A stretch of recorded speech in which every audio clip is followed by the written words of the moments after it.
اعوذ باللہ من الشیطان الرجیم بسم اللہ الرحمن الرحیم اللہم صلی علی سیدنا محمد النبی الامی وعلی آلہ وصحبہ وسلم تسلیما. السلام علیکم ورحمۃ اللہ وبرکاتہ.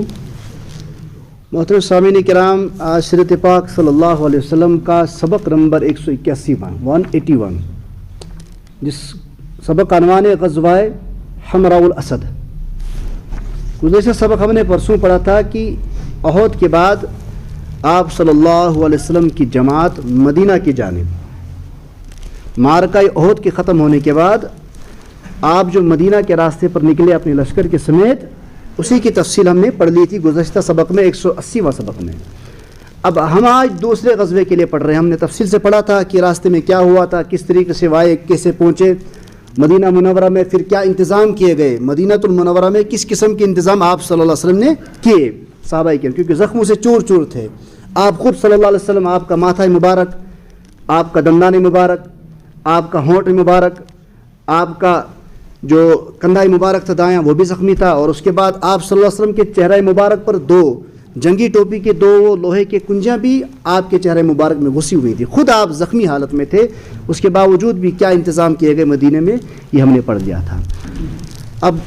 آج کا سبق جو ہے 16 یا 8 شوال، ایک ہفتے کا یہاں پر سیرت نگار لکھتے ہیں، یا 8 شوال یا 16، ایک ہفتہ پہلے یا ایک ہفتہ بعد، یعنی اتوار کے دن معلوم ہوا. سوموار تک ہم نے کل پڑھ لیا تھا گزشتہ سبق میں، سوموار کی رات. اب اتوار کے دن معلوم ہوا، سنیچر کی رات کا ہم نے معلوم کیا پڑھا تھا. اتوار کے دن کا معلوم ہوا کہ مکہ کے مشرک احد سے نکل کر روحا نام، جہاں پہلے مکہ سے نکل کر جس جگہ انہوں نے قیام کیا تھا، واپس آتے وقت بھی انہیں مشرکین مکہ نے وہیں قیام کیا،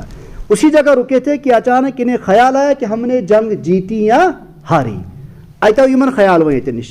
کیونکہ آپ صلی اللہ علیہ وسلم ان کا مقصد تھا کہ نعوذ باللہ آپ صلی اللہ علیہ وسلم کو ختم کرنا، قتل کرنا. وہ تو ہوا نہیں،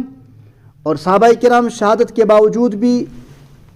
آخر میں جنگ ہارنے کے باوجود بھی ان کے حوصلے بلند تھے. ابھی آپس میں سوچ رہے ہم نے جنگ جیتی یا ہاری، مگر کچھ لوگ بتانے لگے سردار کہ ہم نے جنگ جیت لی، ہم نے ان کو پسپا کیا. مگر وہ نوجوان جن کے رگوں میں جوانی کا خون، گرم خون تھا، گردش مار رہا تھا، وہ کہہ رہے تھے کہ اگر جنگ جیت لی تو ہم میدان سے کام ختم کرنے سے پہلے واپس کیوں آئے؟ ہمیں یہ کرنا چاہیے تھا کہ سب کو ختم کر کے ہم واپس آتے، تب جا کر ہم نے جنگ جیتی تھی. اس پر لشکر کے سردار ابو سفیان کو بھی خیال آیا کہ مسلمان تو نڈال ہو چکے تھے، ہمیں واپس مڑ کر مدینہ پر حملہ کرنا چاہیے، تاکہ اس چراغ کو ہمیشہ کے لیے بجھا ہی دینا چاہیے تھا. اس پر صفوان نے کہا، دوسرا جو مشرک تھا، مسلمان اس وقت زخمی شیر کی طرح پورے جوش میں ہوں گے، وہ انتقام کے جوش میں ہوں گے، اس لیے اس وقت مناسب نہیں ان پر حملہ کرنا، ایسا نہ ہو کہ تمہارا ہی کام ہو جائے. ابھی یہ باتیں چلی رہی تھی کہ مدینہ منورہ میں خزاعہ قبیلے کے سردار معبد خزاعی، جو مسلمان تو نہیں ہوئے تھے لیکن مسلمانوں سے کافی زیادہ ہمدردی تھی، یہ تعزیت کے لیے مدینہ گئے تھے آپ صلی اللہ علیہ وسلم کے پاس. اب یہ وہاں سے آ رہے تھے، روحا سے ہی ان کا گزر ہوا. وہاں پر اب جب ان نے مشرکین مکہ کی گفتگو سنی کہ وہاں یہاں پہنچ گئے، انہوں نے ابو سفیان سے کہا، کیونکہ ہمدرد تھا مسلمانوں کا، ابو سفیان سے کہا، کیونکہ انہوں نے باتیں سن لی کہ ابو سفیان، مسلمان تو آپ صلی اللہ علیہ وسلم کے ہمراہ بڑی تیاری کر رہے ہیں، لشکر جمع کر رہے ہیں تمہارے انتقام کے لیے، تم بھائی بچ نہیں سکتے ہو. آپ اے مسلمین گرایت، یہ اس نے ہمدرد، حالانکہ ہمیں اس قلیل کم تعداد میں، لیکن یہ ہمدرد تھا، اس نے اب الٹی بات وہاں پر کہہ دی. ادھر رحمت عالم صلی اللہ علیہ وسلم کو جیسے ہی مکی لشکر کے واپس پلٹنے کے بارے میں معلوم ہوا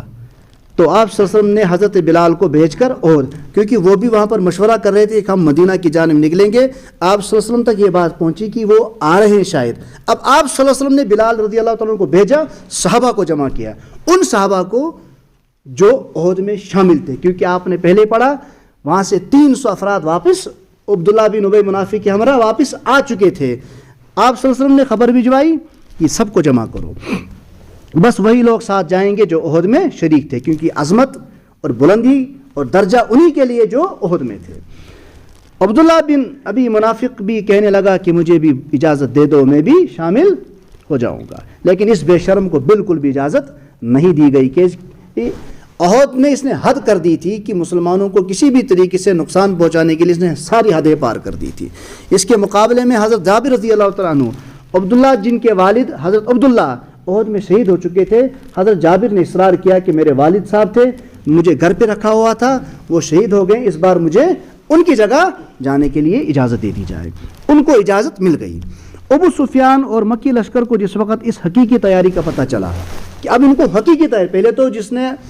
معبد خزائی نے پہلے بولا تھا کہ ڈرایا تھا ہمدردی کی وجہ سے کہ بھئی وہ تیاری کر رہے ہیں، لیکن اب اس کو حقیقت میں معلوم پڑ گیا کہ وہ اب آ رہے ہیں،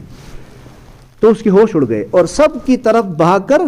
کھڑا، سب مکہ کی طرف بھاگ کر کھڑے ہو گئے اور چل دیے مکہ کی جانب۔ لیکن جاتے جاتے قبیلہ قیس کے ایک شخص ابو نعیم کو کچھ دے کر درہم وغیرہ کہ یہاں پر رکنا اور ہمیں ساری معلومات دینا اور مسلمانوں کو ڈرانا،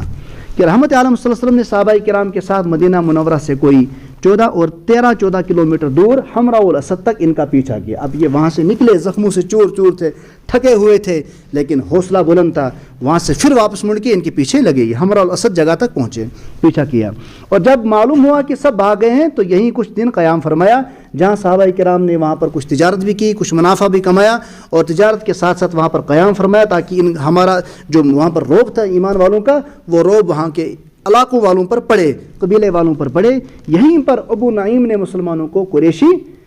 لشکر سے ڈرانے کی کوشش کی۔ ایتی نشی آئی ابو نعیم کہ لوگ ڈرانے کی کوشش کرنی من ہے نسا تمن چو خطرناک لشکر تم چو میں جمع لگمت بے گسن تم تھائن تو ہم کیا بقایا، لیکن صحابہ کرام ڈرتے کیا؟ اللہ تعالیٰ کے بھروسے پر، اور تازہ دم ہو گئے۔